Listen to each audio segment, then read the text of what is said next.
Welcome to today's Explainer class. We're diving straight into a topic that is basically the absolute battle for our minds right now.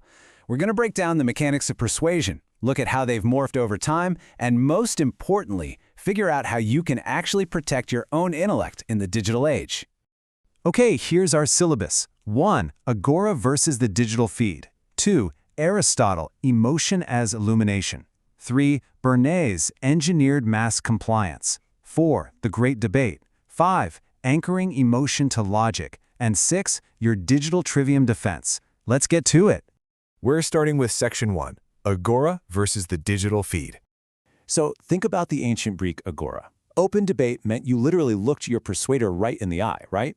It was transparent, it was reciprocal. But today, we've traded that for the modern social media feed, which is entirely driven by invisible algorithms, sheer speed, and digital spectacle. We tend to take the easy path, just scrolling along, and when we do that, we lose our cognitive rigor. We leave ourselves wide open to digital propaganda. We've really got to wake up and understand the architecture of this influence. Moving right along to Section 2, Aristotle, emotion as illumination. Now let's put on our Aristotelian hats for a minute and head back to the year 350 BCE. What's absolutely fascinating is that Aristotle didn't actually view emotion or pathos as a bad thing. He didn't think it was inherently deceptive because, well, he knew humans aren't just rational robots. Instead, he saw emotion as a disciplined tool. It naturally shapes our judgment, but it's meant to deepen your true comprehension of a subject, not completely override your ability to think. For emotion to actually be an honest tool of illumination, Aristotle argued it has to meet some really specific, transparent conditions. First, it has to be anchored to reason, what he called logos. Second, it needs to be backed up by the speaker's actual integrity, or ethos. The emotion also has to be proportional to the actual facts. You can't just lose your mind over nothing. And crucially, it absolutely must be open to scrutiny. It demands a reciprocal relationship, meaning you, the audience, are always equipped to analyze, question, and respond. You're an active participant in this, not just a target. Which brings us to Section 3, Bernays, engineered mass compliance. All right, fast forward to 1928. Enter Edward Bernays, Freud's nephew. Listen to this incredible shift in his own words. Democracy requires invisible governors who shape mass behavior through emotional appeals and manufactured consent. Wow. Bernays proudly moved the goalposts from empowering citizens to managing them. He treated rhetoric as a literal weapon for so-called experts to guide the masses. No reciprocal relationship here. He wanted to be an invisible governor, quietly manufacturing your consent behind the scenes.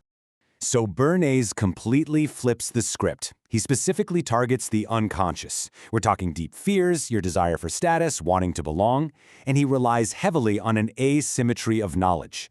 The persuader understands the psychological mechanism being used against you, but, well, you don't. He uses speed, repetition, and spectacle to completely short-circuit your critical thinking. Instead of inviting scrutiny, he actively suppresses counter-arguments. In his world, emotional association fully substitutes informed judgment. It's literally an engineered system for mass compliance. All right, class, let's get into it. Section 4, The Great Debate. Who's dangerous? It's time for our structured academic controversy. I want half the class thinking like Aristotelian rhetoricians and the other half like Bernaysian engineers. Here is the massive question you need to wrestle with. Which model is more honest and which is more dangerous in modern society? Does the inherent safety of transparent, democratic persuasion outweigh the unsettling but maybe pragmatic honesty of Bernays just openly admitting to mass manipulation? When you put their functional goals side by side, the core of our debate really snaps into focus. Look at the relationship. Aristotle demands a reciprocal, democratic dynamic, while Bernays relies entirely on asymmetry, elites guiding the masses. Aristotle finds honesty through transparency and accountability. Bernays? Deceptive in practice, completely invisible. But here's the absolute kicker, the functional result. Aristotle wants your understanding. Bernays just wants your compliance. When you think about big tech platforms today using Bernays' playbook to invisibly nudge human behavior at a global scale, that asymmetry of power becomes incredibly dangerous. Let's make this concrete. Section 5, anchoring emotion to logic. Let's look at a practical classroom example to see how emotional appeals actually work in these two opposing models. Imagine a history teacher describing the devastating human cost of a war. That is a massively heavy emotional appeal, right? But because it's anchored to historical evidence and multiple perspectives, it deepens your true comprehension. That's Aristotle.